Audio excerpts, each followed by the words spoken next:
Hello, Om Shanti. आज आप सभी से मैं वीगनिज़म के बारे में कुछ शेयर करना चाहता हूँ। वीगनिज़म, शायद आप में से कई लोगों ने ये पहले नाम सुना हो या ना सुना हो।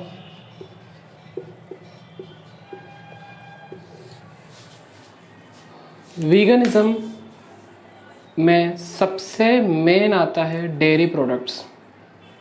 वीगनिज़म अर्थात हमारे कोई भी कर्म किसी भी पशु, पक्षी या किसी भी जानवर को दुख ना देते हुए हम अपना गुजारा करें, उसे कहा जाता है वीगनिज़म। वीगनिज़म में कोई भी dairy products, animal based products हम अवॉइड करते, नहीं खाते, क्योंकि आज आपको जैसे पता है ये कलयुग है और झूठ खंड है। तो आपको सब सामने दिखाया जाता है कि सब अच्छा अच्छा है, सब बढ़िया है, पर ऐसा बिल्कुल नहीं है। उसके पीछे बहुत भयंकर क्रूरता है। तो अब मैं डायरेक्ट अपने टॉपिक पे आऊँगा। मैंने मिल्क प्रोडक्ट्स बंद किए थे आज से काफ़ी समय पहले। एक वीडियो देख रहा था और उसके नीचे कमेंट में यूट्यूब पर किसी ने पूछा था कि सर ये वीडियो देख के कोई क्या ही सुधरेगा, माँ का दूध मूवी देख के ही कोई नहीं सुधरा। तो माँ का दूध, ये तब मैंने मूवी पहले बार नाम सुना था, तो मैंने तुरंत ही यूट्यूब पे सर्च किया माँ का दूध और वो मूवी मैंने देखी। और उस मूवी को देख के मुझे सब कुछ समझ में आ गया। माँ का दूध में बेसिकली बताया हुआ है हमारा डेयरी उद्योग कैसा चलता है, जो मैं लिख के देता हूँ। आप में से 100 में से 99 लोगों को नहीं पता होगा। और अगर अभी आपको वो चीज़ समझ में आ गई तो आप आज से ही दूध और उसके पदार्थ छुएंगे भी नहीं। दूध और उसके पदार्थों में कोई गलत नहीं है, कुछ गलती नहीं है, पर उसके पीछे उसकी प्राप्त करने की जो हिंसा है पशुओं पर, वो बेचारे पशु तो कुछ बोल नहीं सकते, तो उनके लिए हमें ही आवाज़ उठाना है। जैसे माँ का दूध मैंने देखी थी तो किसी ने आवाज़ उठाई थी उनके लिए, उनके बिहाफ पे बोला था। तो वैसे ही आज मैं एक इस छोटी सी वीडियो में आपको कुछ समझाना चाहता हूँ, क्योंकि आप सब जो है बहुत पवित्र आत्माएं हैं, बाबा के बच्चे हैं। तो कुछ बातें जैसे मुझे वो बातें पता नहीं थी, तो आप में से कईयों को नहीं पता होगी। तो सिर्फ एक ये शेयरिंग की वीडियो है, आपसे कुछ मैं शेयर करना चाहता हूँ। ओके, तो देखिए डेयरी उद्योग कैसे चलता है। एक गाय या भैंस, ये दोनों ही दूध देते हैं। जो मेल्स है वो दूध नहीं देते। तो गाय या भैंस दूध कब देते हैं, शायद आप में से कई लोगों को मालूम नहीं होगा, मुझे भी नहीं था। तो वो दूध तब देते हैं जब वो प्रेग्नेंट होते हैं। गाय या भैंस जब प्रेग्नेंट होती है और जब बच्चा देती है तब वो दूध देना शुरू करती है। तो सबसे पहली क्रूरता इस दूध के उद्योग में है ये कि उन पे ज़बरदस्ती प्रेग्नेंट कराया जाता है। आप मानो या ना मानो, उन्हें ज़बरदस्ती ही प्रेग्नेंट कराया जाता है। हर तरफ यही हो रहा है, मैं काफ़ी जगह देख के आया हूँ। कोई और इलाज ही नहीं है उस चीज़ के अलावा, हम सबकी दूध की डिमांड को पूरा करने के लिए आर्टिफिशियली प्रेग्नेंट किया जाता है। उन्हें कोई डॉक्टर आके उनको एक इतनी बड़ी सुई रहती है, उसमें एक सीरम रहता है, उससे उनको प्रेग्नेंट करते हैं।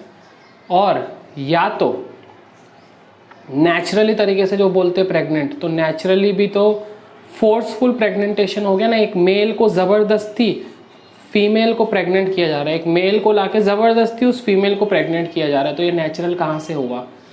नेचुरल प्रेग्नेंट उसे कहा जाता है कि मेल और फीमेल जंगल में है, अब उनको जब मर्जी होगी वो मेट करेंगे और वो प्रेग्नेंट होगी फीमेल। उसमें हमारा कोई लेना देना नहीं होना चाहिए। इंसान का स्वार्थ है, इंसान स्वार्थी है, तो वो इसके बीच में हस्तक्षेप करता है और वो ज़बरदस्ती उसे प्रेग्नेंट कर देता है। तो दो तरीके, आर्टिफिशियल इंसेमिनेशन और फोर्सफुल प्रेग्नेंटेशन। अब ये तो प्रेग्नेंट हो गई। उसके बाद 50% चांसेस है कि वो बच्चा मेल होगा, 50% चांसेस है कि वो बच्चा फीमेल होगा। अगर वो बच्चा मेल है तो मेल डेयरी इंडस्ट्री के कोई भी काम के नहीं। आप ही सोचिए कि आप अगर एक व्यापारी है, एक डेयरी उद्योग चला रहे हैं, तो जो चीज़ आपके कोई काम की नहीं है लेकिन सिर्फ आपको उसे खिलाना पड़ रहा है, तो आप उसे क्यों ही पालेंगे। तो मेल्स डेयरी इंडस्ट्री के कोई भी काम के नहीं है। उन्हें सीधा कसाई खानों में भेज दिया जाता है या तो उन्हें सड़कों पे छोड़ दिया जाता है। ये दो ही उनकी जगह है। कसाई खानों में भी वो मरेंगे और सड़कों पे भी वो बहुत तड़प तड़प के मरेंगे, सिर्फ हमारी दूध की डिमांड की वजह से। अब अगर वो फीमेल हुई तो उसका भी हाल वैसे ही होगा जैसे उसकी मम्मी का होगा जिसने उसको पैदा किया है। उस फीमेल को भी, छोटे बेबी को भी जल्द से जल्द बड़ा करके, इंजेक्शंस लगा के बड़ा करने का पूरा काम किया जाएगा मनुष्यों द्वारा, और फिर उससे भी प्रेग्नेंट करके उसे साइकिल में डाला जाएगा। अब जैसे बच्चा पैदा हो गया तो जो वो माँ है जिसने बच्चे को जन्म दिया, चाहे वो मेल हो फीमेल हो, तो वो माँ 1 साल तक ही दूध देगी। ऐसे नहीं कि उसने प्रेग्नेंट हो गई वो तो फिर वो ज़िंदगी भर दूध देते रहती, नहीं। गाय या भैंस प्रेग्नेंट होने के बाद, बच्चा पैदा होने के बाद 1 साल तक ही दूध देती है। और उसके बाद फिर क्या होगा आप सोच ही सकते होंगे। उसके बाद उसे फिर से ज़बरदस्ती प्रेग्नेंट किया जाता है, क्योंकि दूध देना बंद तो लोगों का धंधा बंद। डिमांड कैसे पूरी होगी दूध की? चाय, खीर, कॉफ़ी, पनीर कैसे पूरा होगा? तो उसे फिर से ज़बरदस्ती प्रेग्नेंट करते हैं। वो बेचारी गाय या भैंस तो कुछ बोल नहीं सकती, सिर्फ उसके दूध में वही सफरिंग, दुख, दर्द, पीड़ा और काम विकार के सारे वाइब्रेशंस आते हैं और वो फिर से बच्चा देती है और दूध देना शुरू कर देती है। अब गाय या भैंस 4-5 साल से ज़्यादा, 5 या 6 साल पकड़े हैं, 6 साल से ज़्यादा घड़ी घड़ी प्रेग्नेंट करने के बाद दूध नहीं देगी। अब वो प्रेग्नेंट नहीं होगी और दूध भी नहीं देगी, क्योंकि वो अंदर से सूख जाती है। उसके अंदर अभी वो हार्मोन्स नहीं रहे हैं कि वो उतने प्रोडक्टिव है कि अभी वो फिर से प्रेग्नेंट हो, जबकि उसकी एज है 20 ईयर्स। वो 20 साल तक जी सकती है, पर अब उसको जैसे कि सिस्टम में लाया गया है पैदा करके, अब 6 साल हो गए, अब वो दूध देने लायक नहीं है, तो क्या होगा? अब उसे रास्तों पे छोड़ दिया जाएगा, कत्ल खानों में बेच दिया जाएगा या गौशाला में डाल दिया जाएगा। गौशाला में भी हालतें कैसी है गाय भैंसों की? भैंस तो वहाँ पे रहती नहीं, भैंसशाला तो कोई है नहीं। भैंस तो 100 में से 100 या 99 कटती ही है। पूरे इंडिया में भैंस को काटना लीगल है, लीगल, गवर्नमेंट से लीगल है, सिवाय एक छत्तीसगढ़ को छोड़ के। तो जो गाय है वो भी रास्तों पर ही भटकती है। आपने देखा होगा काफ़ी बार गाय को कचरे में से खाते हुए। जब मैं देखता हूँ मुझे बहुत दुख होता है कि हम इतनी खुशी से 60-70 रुपये दे के 1 लीटर दूध उसका ख़रीदते हैं और वो बेचारी तड़प रही है खाना खाने को, तो हम ये कैसे कर सकते हैं?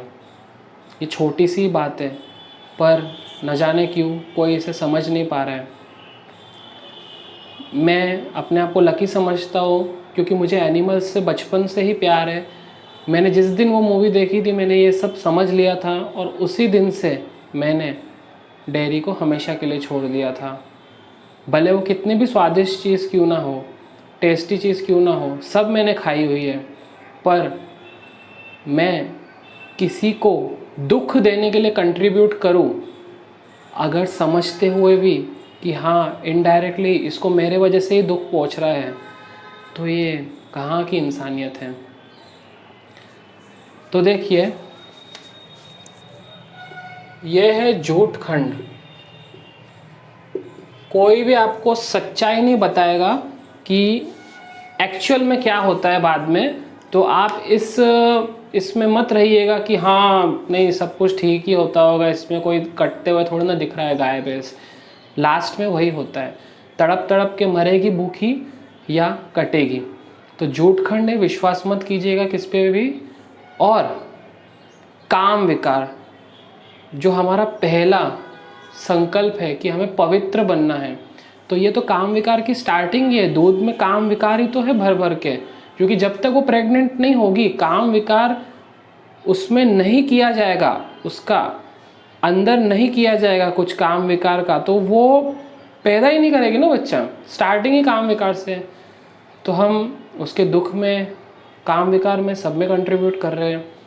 तो मैं आप सबसे सिर्फ नम्र निवेदन यही करूँगा कि शायद आप मेरी बातों को समझ पाए होंगे तो ठीक है, नहीं तो अगर आप कुछ और डिटेल में समझना चाहते होंगे तो माँ का दूध मूवी ज़रूर देखिए। हर एक इंडियन को देखना चाहिए, सिर्फ हम बीके परिवार को नहीं, हर एक इंडियन को देखनी चाहिए ये मूवी, क्योंकि इसमें डेयरी इंडस्ट्री की जो सच्चाई है वो सच में बिल्कुल एज इट इज़ दिखाई हुई है।